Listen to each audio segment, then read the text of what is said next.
Hi! எத்தனை பேருக்கு இந்த ஆசை இருக்குன்ட்டு சொல்லுங்க.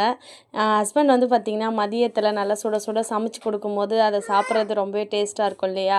ஆனா வந்து பார்த்தீங்கன்னா, நம்ப கட்டி குடுக்குற லஞ்ச் ஆஃப்டர்நூன்ல வந்து ஆறி போயிடும். அப்படி தான் கட்டி குடுத்துட்ருக்கோம். ஹஸ்பண்ட் வந்து பார்த்தீங்கன்னா, இந்த காம்பினேஷன்ல எனக்கு லஞ்ச் கட்டி குடுன்னு சொன்னாங்க. ஆனா கட்டி குடுத்தா சூடா சாப்பிட முடியாது. இப்ப நம்ம வீட்ல இருந்தா இந்த மாரி சாப்பிட்டுக்கலாம் அப்படின்ட்டு, இந்த வாரம் சண்டே வந்து அவருக்கு புடிச்சா மாரி மெனு பண்ணிட்டேன்.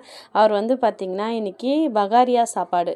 நாங்க வந்து பகாரியா சோறுன்னு தான் சொல்லுவோம். எங்களுக்கு அது பழகிடுச்சு. நான் வீடியோக்காக சாப்பாடுன்னு சொல்றேன். ஆனா வந்து எனக்கு சோறு, பகாரியா சோறுன்னு சொல்லும்போது தான் ரொம்பவே பிடிக்கும். பகாரியா சோறு, சிக்கன் வந்து உருளைக்கிழங்கு போட்டு குழம்பு வச்சோன்னா செம்ம டேஸ்ட்டா இருக்கும். அதனால வந்து சிக்கன் உருளைக்கிழங்கு போட்டு குழம்பு வச்சுட்டு, அதுக்கப்புறம் பகாரியா சாப்பாடு. ஃபைனலா வந்து கொஞ்சமா நெய் விட்டாச்சு. பாப்பா வந்து லெக் பீஸ் கேட்டனால 2 லெக் பீஸு, கொஞ்சம் சிக்கன் வாங்கிட்டு வந்து ஃபுல்லா ஃப்ரை பண்ணியாச்சு. ஃப்ரை பண்ணி இன்னைக்கு சண்டே வந்து ஹஸ்பண்ட்க்கு புடிச்சா மாரி சுட சுட சமைச்சு குடுத்தாச்சு.